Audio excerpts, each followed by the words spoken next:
Hello guys, welcome to my channel banker strategy. And आज मैं इस वीडियो में आपको बताऊंगा how you can score maximum in your means exam RRB clerk. तो क्या स्ट्रेटजीज आपको इस टाइम राइट नाउ 17 को एग्ज़ाम है, क्या क्या आप कर सकते हैं, how you should increase your score. तो आपको क्या चीज़ें अप्लाई करनी है। First, what you can learn from the RRB PO. मैंने आरआरबी पीओ दिया था जिसमें मेरा 85 score just from the math, reasoning and English में से है। कितना टाइम दिया वो मैं आपको थोड़ा जब ब्रीफ करूंगा कि आपको कलर किस तरह अटेम्प्ट करना, मैं तब बता दूंगा। सेम ही अप्रोच होगी कि कितना कितना टाइम देना, बट शायद इसमें आप ज़्यादा स्कोर कर सकते हो। इन तीनों सब्जेक्ट में मैंने 85 पीओ में कर लिया, तो क्लर्क में तो आप ज़्यादा कर सकते हो अगर आपकी मैथ रीजनिंग मेरी इतनी अच्छी है। अगर नहीं है स्टिल आपका कुछ मार्क्स तो बढ़ेंगे। अगर आप 90 ला रहे हो तो 100 105 तक मैं आपको लेके जा सकता हूँ। उसके लिए मैं आपको प्रॉपर ये वीडियो बना रहा हूँ। सो लेट्स स्टार्ट कि आपको किस तरह पेपर को अटेम्प्ट करना। First thing what you need to understand about RRB, how you should make your approach, and what mindset you should keep in your mind before taking an exam of RRB। RRB में 2 घंटे का paper, 5 subjects हैं and इसमें sectional timing होती है। जैसे कि SB clerk में सेक्शनल टाइमिंग थी, बट सेक्शनल कट ऑफ नहीं थी, बट सेक्शनल टाइमिंग थी। इसमें सेक्शनल टाइमिंग नहीं होती, इसमें सेक्शनल कट ऑफ होती है। तो इसमें अब क्या सीन था कि गाइस आपको हर एक सब्जेक्ट में पास ज़रूर होना, बट ये नहीं कि हर सब्जेक्ट में बढ़िया ही स्कोर करना। आपको अपने सब्जेक्ट्स अच्छे से देखने की किसमें आपके स्ट्रॉन्ग सब्जेक्ट्स हैं। फर्स्ट मेरे जैसे मैथ रीजनिंग है, एंड पेपर को अटैम्प्ट आपको मेरे ही पैटर्न से करना पड़ेगा if you want to score maximum. क्यों पैटर्न को मैं फॉलो करवा रहा हूँ वो मैं आपको लास्ट में बताऊँगा। आपको सबसे पहले रीजनिंग को उठाना। रीजनिंग मैथ आपकी चॉइस है, ये वाइस वर्सा हो जाएगा। जहाँ पे मैं मैथ बोलूँगा आपको वहाँ पे रीजनिंग करनी है, तो ये वाइस वर्सा है। सेकंड सब्जेक्ट आपका इंग्लिश ही होना चाहिए। थर्ड फोर्थ सब्जेक्ट आपका जीके और कंप्यूटर वाइस वर्सा है।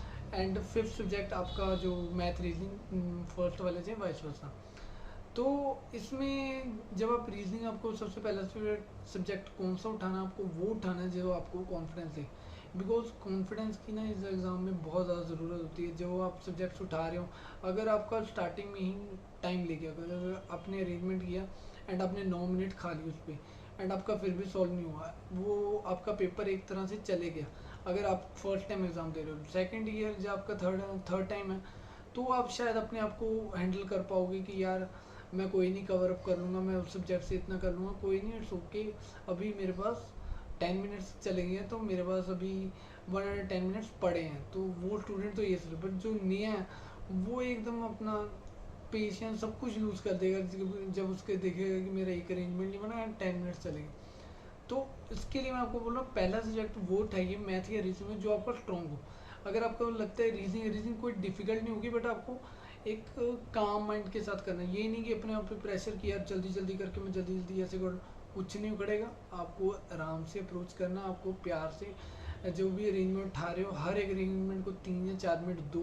ऐसे मत सोचो कि मैं जल्दी जल्दी उतार के 2 मिनट में कर लूँ। उससे क्या होता है कि आप एक आधी लाइन मिस करके आपका अरेंजमेंट नहीं होगा। एंड अगर आपका अरेंजमेंट नहीं बन रहा तो आपको ना तो उसे छोड़ना ना आप उस पर टाइम स्पेंड करना। आपको क्या करना है, एक बार उसको स्किप करके एक और अरेंजमेंट करना। उस अरेंजमेंट को करके आपको एक थोड़ा सा कॉन्फिडेंस कि हो रहा है मेरे से, एक और अरेंजमेंट, उसके बाद एक और अरेंजमेंट करना, उससे और कॉन्फिडेंस देगा। फिर वापस पे उस पर आइए। अब आपका माइंड स्टेबल है कि यार मैंने इन दो जो नेक्स्ट टू थे उसको कर लिया एंड अब मैं इसको भी कर सकता हूँ मेरे में। एंड ये माइंड में कई बार थिंकिंग होती है कि यार ये क्वेश्चन गलत है। ये चीज़ें मेरे साथ बहुत बार हुई है, तो ये माइंड में कभी मत रखना कि क्वेश्चन गलत होते हैं। क्वेश्चन हमेशा सही होते हैं, वो जस्ट आप नहीं कर पा रहे हो तो आपको लगता है।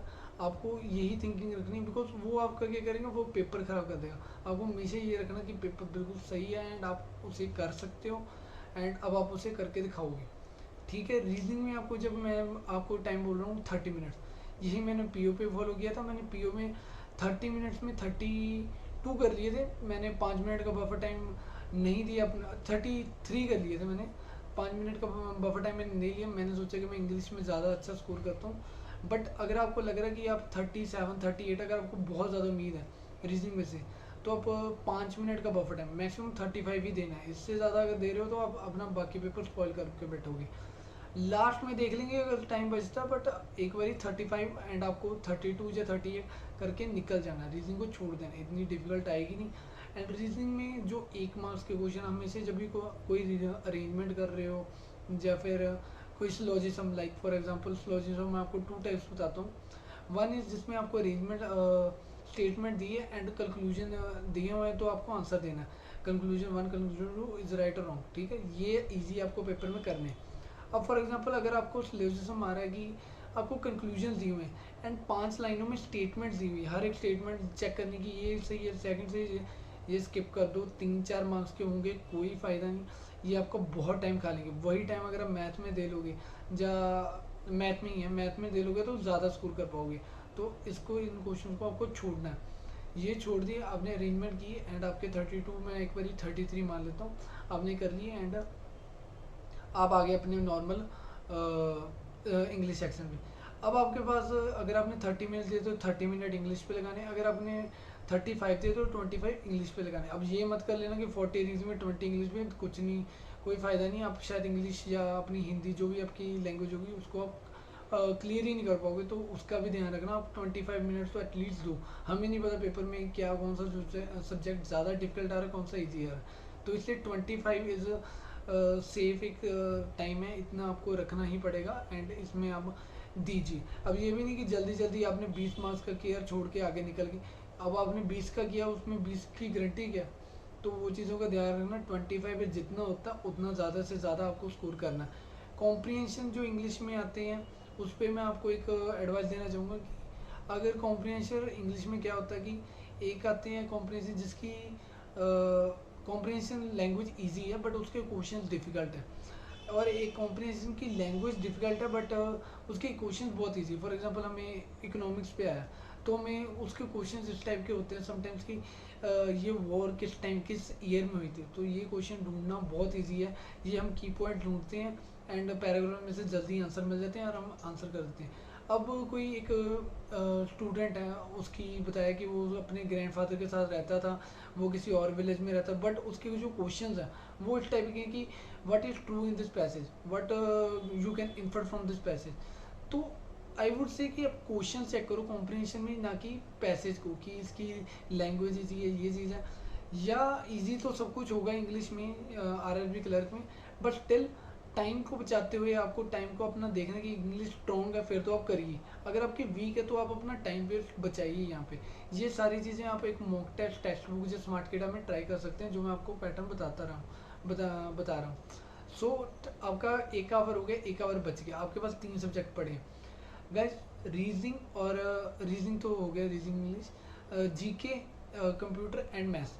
आपको जीके कंप्यूटर जितना आता उतना ही करिए, डोंट गो फॉर द तुक्का स्ट्रेटेजी कि मैं यार इसका ये लगा लूँ इसका वो लगा लूँ, कोई फ़ायदा नहीं होने वाला, वो आपका टाइम कंज्यूमिंग होता है। आपको 15 या 20 मिनट जब वो आपको क्वेश्चंस आते हैं वो उनको ही टिक करोगे तो हार्डली 15 मिनट्स लगते हैं, बट यार थोड़ा सा हम टाइम लगाते हैं कि ये भूल जा रहा हूँ शायद इसका मैंने जो पढ़ा आपको टाइम याद आने में लग रहा, तो 5 मिनट इसमें बफर टाइम 20 मिनट्स। अब 20 मिनट्स कंप्यूटर और जीके को दोनों को बराबर देना 20 मिनट्स, ये नहीं कि 20 दोनों को इकट्ठे है, इनसे आपको जल्दी आंसर करना। लास्ट हमारे पास मैथ बचा 40 मिनट्स है गाइज, बहुत इजीली स्कोर है 28 और 32। आरआरबी क्लर्क में आपको ज़्यादा फोकस मिसलिनियस पे नहीं करना, आपको ज़्यादा करना है डीएस पे, बिकॉज डीएस बहुत इजी होती है। अगर कोई नहीं भी सॉल्व हो रही तो आपको क्या करना, ऑप्शन उठाना है। कोई भी क्वेश्चन नहीं निकल रहा, चलो जी ऑप्शन उठाई, हिट एंड ट्रायल किया एंड निकल गया। उसमें मैं आपको कहूँगी 28 32 बहुत ईजी है। टोटल मैं जो मैथ और रीजनिंग सोच रहा हूँ वो मैं 64 सोच रहा हूँ, जो कि आपका स्कोर 80 ले जाएगा। जिनको नहीं पता उनको मैं बता दूं कि मैथ और रीजनिंग का एक क्वेश्चन आपको 1.25 मार्क्स दिलवा देगा, तो ये चीज़ ध्यान रखिए। इसीलिए मैं इनको टाइम भी ज़्यादा दिलवा रहा हूँ एंड कोशिश कर रहा हूँ कि इस पर आप ज़्यादा स्कोर कर लो। 64 मेक्स यू 80 स्कोर, ठीक है, 80 जस्ट फ्रॉम द मैथ और रीजनिंग। अगर आपकी इंग्लिश स्ट्रॉन्ग है तो मैं 20 मार्क्स ले लेता हूँ, दैट मेक्स योर स्कोर 100। जिनकी वीक है 15 मार्क्स वो 95 100, यहीं पे आपका स्कोर हो गया।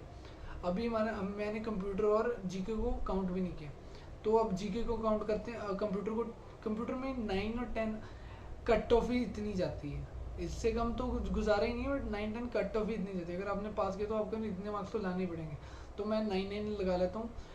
जो जिसके इंग्लिश अच्छी थी उसका 109 स्कोर हो गया, जिसकी इंग्लिश थोड़ी वीक थी 95 था, वो 104 लिया। 104 110 विदाउट जीके। अब जीके में गाइज आप अगर आपने अच्छे सोर्सेज से स्टडी किया, मेरे 2 एग्ज़ाम मैंने दिए थे, RRB PO and SBI clerk, दोनों मेरे इजीली क्रैक हो जाते अगर मैंने जीके अच्छे सोर्सेज से पढ़ी होती। मुझे सोर्सेज तो पता थे, बट मैंने लास्ट ईयर के शायद मैंने जो एग्ज़ाम दिए थे मैंने उनका थोड़ा सा अपना माइंड यूज़ किया एंड थोड़ा शॉर्टकट मारने की कोशिश किया, जिससे मेरे दोनों पेपर ख़राब हुए। मैं दोनों में ही जीके 10 मार्क्स की कर पाऊँ, मेरे 10 मार्क्स ही बन पा रहे हैं। मैंने जब घर पे आके चेक किया, दैट्स वाई मेरा आरआरबी पीओ भी पॉइंटों में पास हो सकता है, जो भी मैं श्योर नहीं हूँ। एसबीआई क्लर्क तो डेफिनेटली मैं क्लियर नहीं कर सकता, बिकॉज मैंने चंडीगढ़ से भरा था। अगर मैं पंजाब या हिमाचल से भरता शायद मैं क्लियर कर पाता।